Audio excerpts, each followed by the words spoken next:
Hi, I'm Tanya, and Zoby, my dog, is around here somewhere. But thank you for watching. This is part 2 of my Appalachian Trail 2022 through hike introduction and question and answer session. Part 1, if you missed it, was the introduction. It's a little lengthy, but I am trying to be vulnerable and share a bit of my story with you all. Answering the emotional reason as to why. Why are you doing this? And what do you hope to gain from it? Those are the top 2 questions that I get. So now we're moving into the less emotional and a little bit easier Q&A, some statistics and just some fun questions about me and, the AT and what it's like to do a through hike. So without further ado, question number 1. How long is the AT actually, and how long is this going to take you? So the Appalachian Trail runs from Georgia to Maine and is 2,193 miles, not including the approach trail from Amicalola Falls to Springer Mountain in Georgia, which is an additional 8.5 miles. Now you don't have to do the approach trail. Having lived in Atlanta, I've hiked all of the AT through Georgia as section hikes and day hikes, but it's been many years. I've done the approach trail. I've been to Amicalola like 4 or 5 times. I'm probably not going to do the approach trail if I can get to Springer Mountain if the road is open and not muddy. But if I do the approach trail, that's an additional 8.5 miles. That 2,193 miles also doesn't include any blue blazes, which I promise to always define hiker lingo for you. Blue blaze are side trails off of the white blazed AT. They're marked, trees are marked and rocks are marked with a white blaze all along the Appalachian Trail. Side trails are marked with a blue blaze that go out to like an overlook or a waterfall or something like that. So we just call those bonus miles when you're doing the blue blazes as well. How long will this take me? On average, it takes the average through hiker 5 to 7 months, so I'm planning 6 months. Would love to finish it a little faster in like 5 or 5.5 months. I'm planning to start mid-March. Don't have an exact date nailed down yet, but probably mid-March, and that would have me finishing mid-September if it's 6 months. If I finish in August, boom. All right, next question goes right along with this.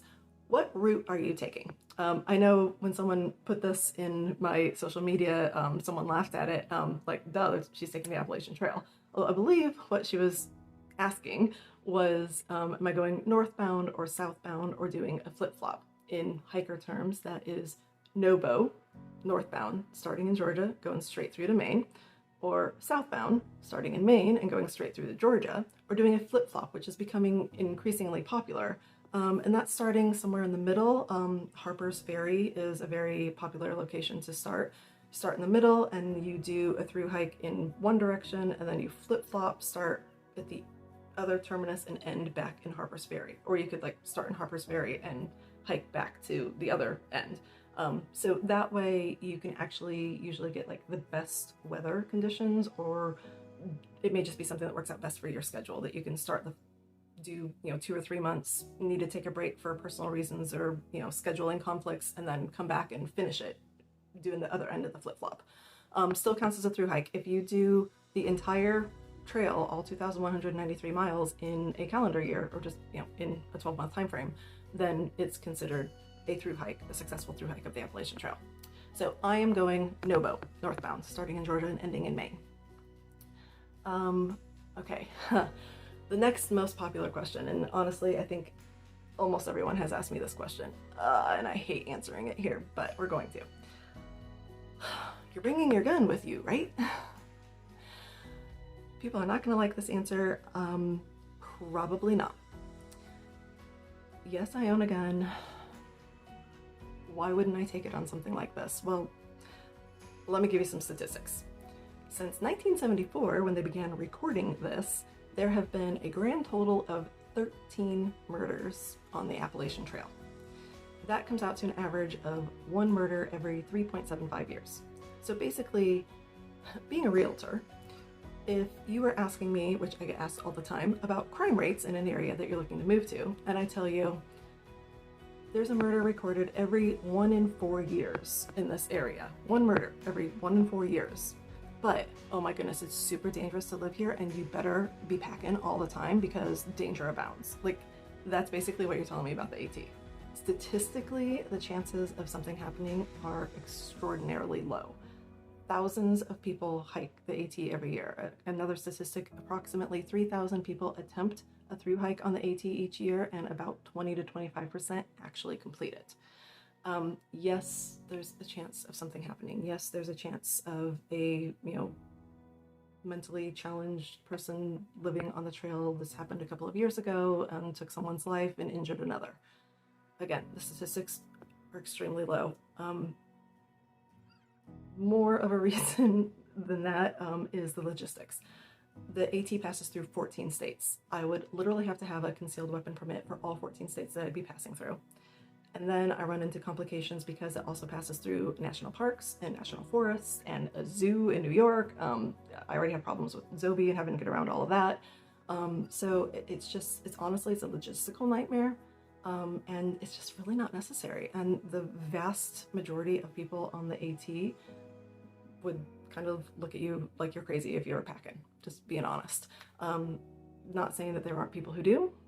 And if the situation were to arise where I wish I had it, I will be eating my own words here. But more than likely at this point, I'm probably not going to bring it. I will have other forms of protection instead. All right, done with that. I've already answered this, but what are you going to do with Zoby? Very popular question. I'm bringing him with me. So just to help with a little bit of assurance on what I've been researching and preparing for him, he is going to have his own winter coat, his own rain jacket, his own sleeping bag. I've tried to get him his own little booties. He refuses to walk in them, so that may not happen. In that instance, I do have this cream that you put on their pads to help with healing and keeping them in good condition with walking. And to be perfectly honest, I'm probably going to be carrying him for at least half, if not like 3/4 of the trail. He's a good little hiker. He goes up to about 10 miles on a day hike with me. He's done overnights with me. So he'll probably be hiking a lot of it, but days where I'm doing 20+ miles, he's not going to be able to do that. So I'll be carrying him. Will he be able to hike 10 miles day after day after day after day? Probably not. I'll be carrying him a lot. So I also have a pack. I've bought 2 different ones. I'm trying to figure out the weight, the comfort with my pack on everything to actually be carrying him in the front of me with my pack on the back. So yes, I am taking a lot of precautions. I've thought up through things like, his grooming, his nails, tick repellent, bears, which is next question, actually. Aren't you worried about bears? Yes, I've thought through all of that. I have hiked, I'm actually almost a 900 miler in the Smokies. If you've hiked all the trails in the Smokies, it's 900 miles and you get like this little badge for it. I've hiked all over the Smokies. I've hiked all over North Carolina, Tennessee, Georgia, North Georgia, and into Virginia. In all of those miles that I've hiked, I've only seen a bear twice. Once, honestly, it was like, I'm not even sure I actually saw a bear. The person I was with saw it more clearly than I did. By the time I saw it, it was like, that was a bear? Okay. The other time it was very clear and evident. It was a mama and 2 cubs. Everyone on the trail stopped. It was a pretty crowded section. And she and her cubs just crossed the trail right in front of us. I got a great video of it. They didn't pay a lick of attention to us. Is there a danger with bears? Of course. I'm not gonna say there isn't, just like, the first question about the gun. Very, very minimal. You gotta take proper precautions, hang your bear bag, hang up your food, your smelly clothes, all that kind of stuff. There's differing theories as to whether dogs actually attract or detract bears. Again, I've hiked all over with Zoby and I've never had a problem with bears. So I'm really not too concerned about it. If it happens, maybe that's when I'll wish I had my gun with me. No, I'm kidding for all of you who are gonna like roast me for that comment, okay? No, not worried about bears. What am I worried about? Ticks, hornets, and poison ivy. Being totally real, that's actually what I'm worried about. There's a somewhat high percentage, all things considered, of people who do get Lyme disease from ticks off of the Appalachian Trail. Worried about that with Zoby, be doing frequent tick checks. I will be dousing all of my gear, clothing, Zoby's clothing and gear in permethrin throughout the hike. Have spray, he'll have a tick collar, be doing tick checks. I'm gonna be as covered as possible even in the warm weather. One for ticks, and 2 for me with being covered is poison ivy. I am horribly, like, deathly is a little bit extreme, but like deathly allergic to poison ivy. The last time I had it, I had to go to the emergency room like 3 different times. It lasted for like 8 weeks. Just kept coming back like with a vengeance. I have to keep getting shots and it's awful. So I am going to do what I can to keep myself covered, which might be miserable in the humidity. I've hiked in the humidity. We'll see how well I do, but yeah, for ticks and poison ivy, I'm gonna try to, you know, be covered as much as possible and keep Zoby covered as well. Hornets, I also am allergic to hornet stings, not like where I need an EpiPen and need to go to the hospital, but if I have multiple stings, I probably will have to go to the hospital and get a shot. So hopefully if I run into a hornet, I will only get stung like once or twice or just not at all. That would be the best. Okay, next question. Do you stay on the trail the whole time? Actually, I have a grouping of questions. Do you stay on the trail the whole time, all 6 months?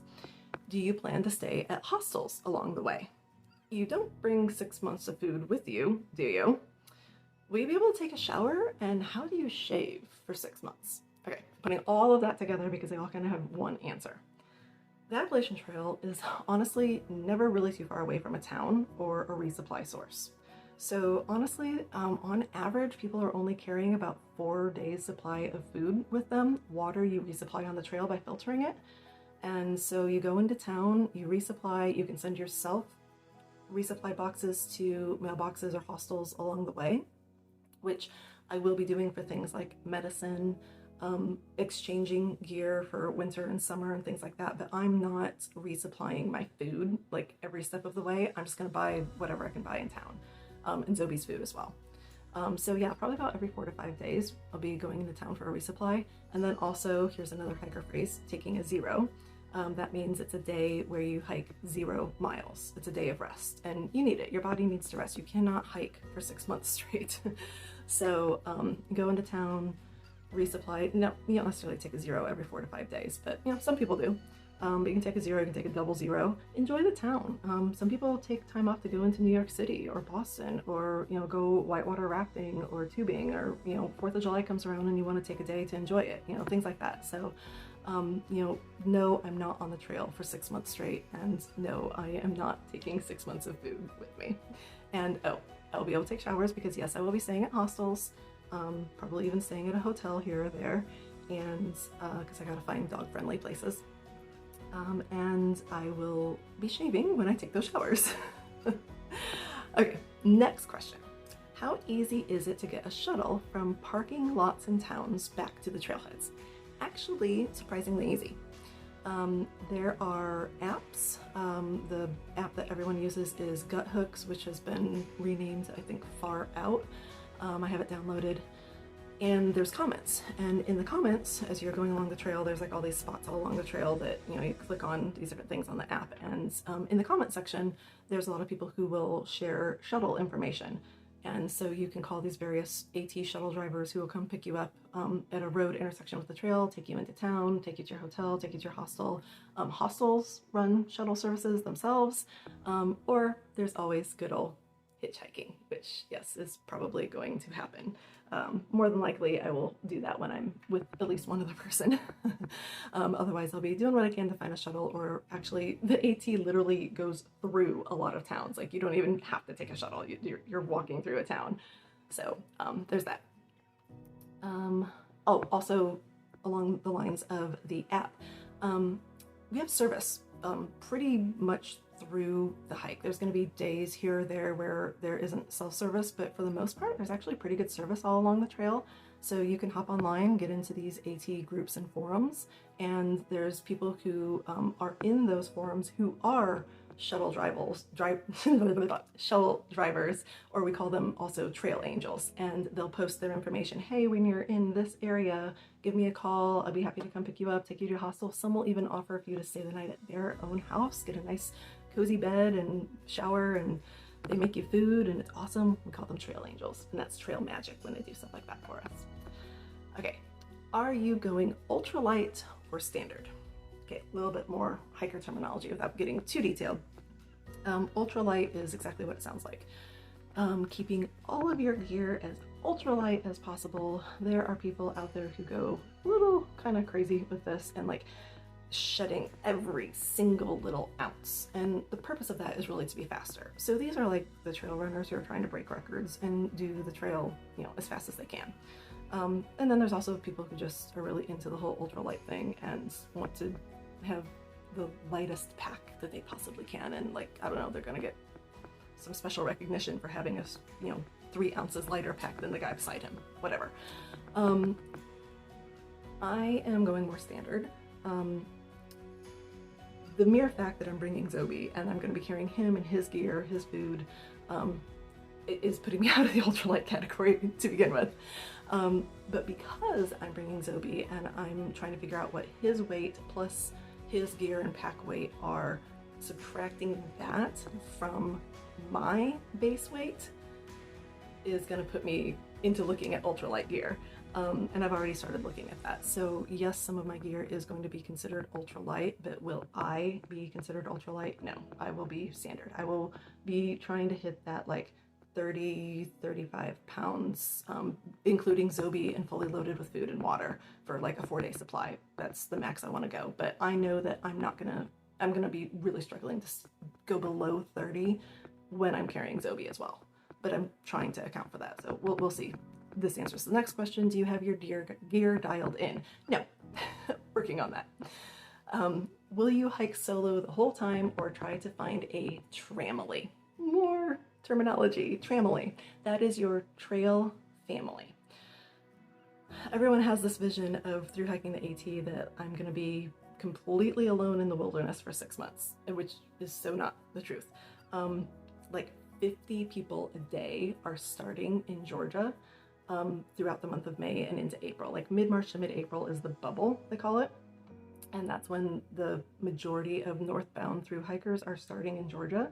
And so there's this kind of bubble of people moving along the trail together. And it actually has become a problem. There's overcrowding, there isn't room at the shelters, it's harder on the trail. So they've actually started capping it as to how many people can start on the trail on a certain day. So will I ever be completely alone? Probably not. Yeah, here and there's going to be days. I've seen a lot of thru hikers say that in their, 180 days on the trail, they were completely alone for like 3 of them. So I'm probably pretty much always going to be around someone. Now, will I find a tramily, a trail family? Leaving that in God's hands. I am used to hiking alone, and I enjoy hiking alone. However, I enjoy people. I'm a people person. I like talking, I like getting to know people. I think if it gets to the point where I'm in like a large group and I'm not agreeing with the decisions they're making on how many miles to do or to go into town for another resupply or to take another zero or things like that, I'll probably kind of go off on my own again.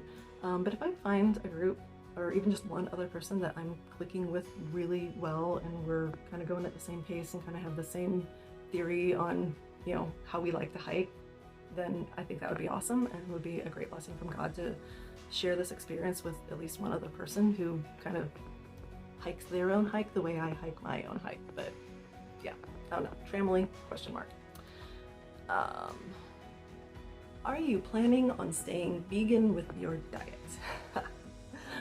Okay, so let's clear something up first of all. I don't actually call myself vegan.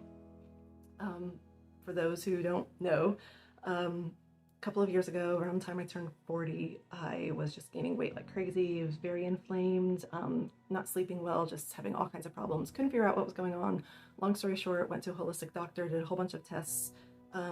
Hormones were out of whack, hypothyroid, and turned out that my body just doesn't react well to animal products. So I went on a plant-based diet, got the medicines that I needed for the other problems, and dropped 30 pounds in like 2 months. Like all of this inflammation and all this weight that I couldn't shed for like a year prior to that just like fell off. And I talked a lot about it, had a lot of people reach out to me about it, and became a proponent of a plant-based diet. Stuck to it for quite a while, until about 6 months ago, being totally honest.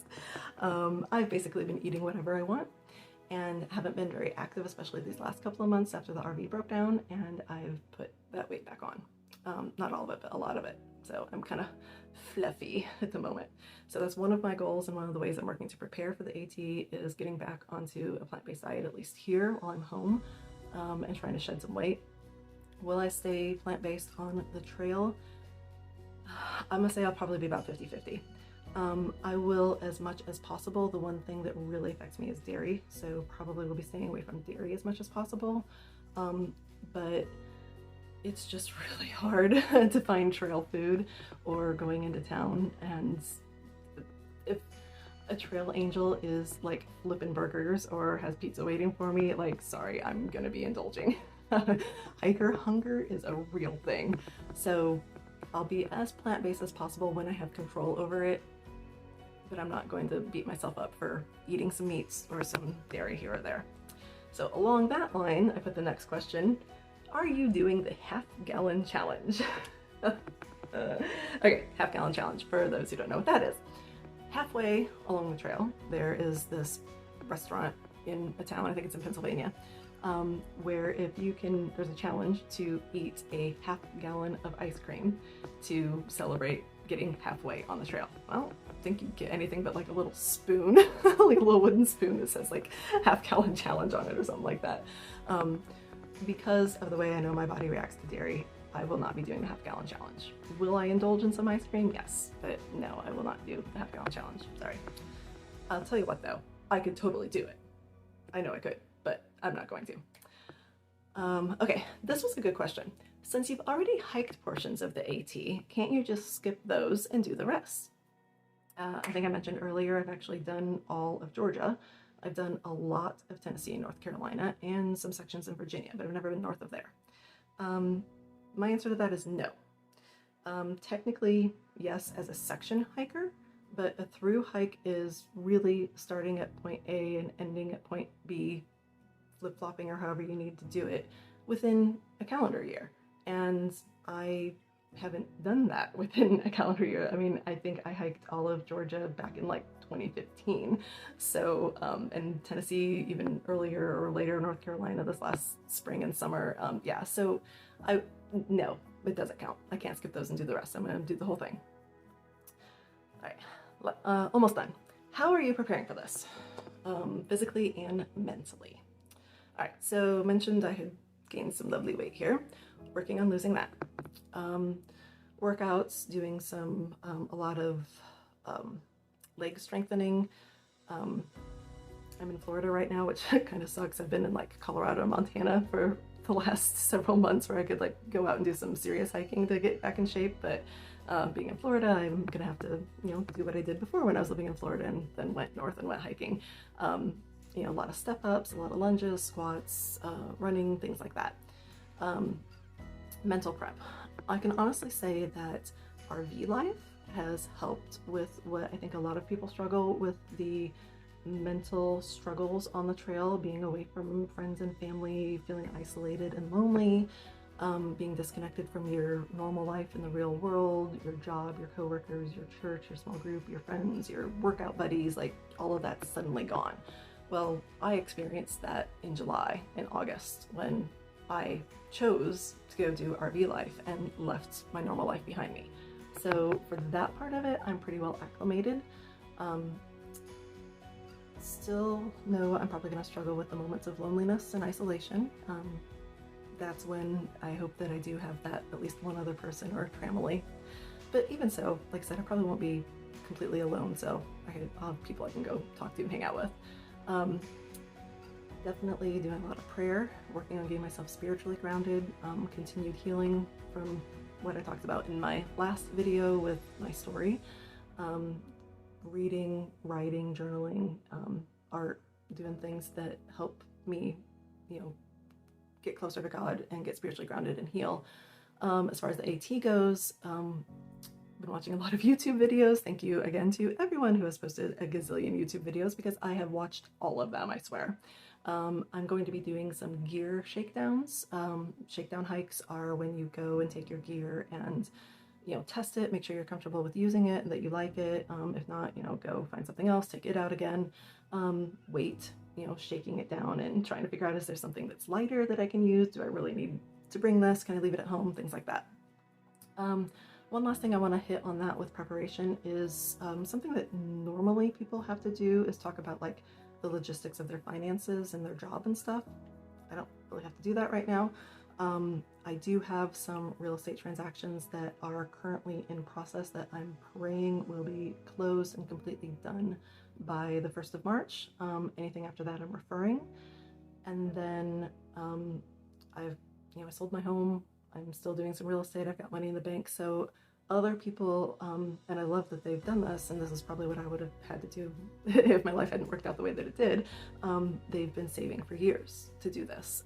It costs on average approximately $1,000 a month, plus $2,000 to $3,000 on average in gear. So a healthy budget would be like $7,000 to $10,000 at least. So again, that's cheaper than renting for 6 months right now. So I am hitting the trail. Logistics as far as paying bills. I don't have a mortgage. I have a car payment. That's automatic. My health insurance is automatic. And yeah, basically everything I pay is automatic. So I don't have a lot of monthly bills right now. So that's that. All right, last question. Wow, I've been talking for 26 minutes. Okay, last question. Is there a portion of the AT you are most looking forward to? Yes, Mount Katahdin.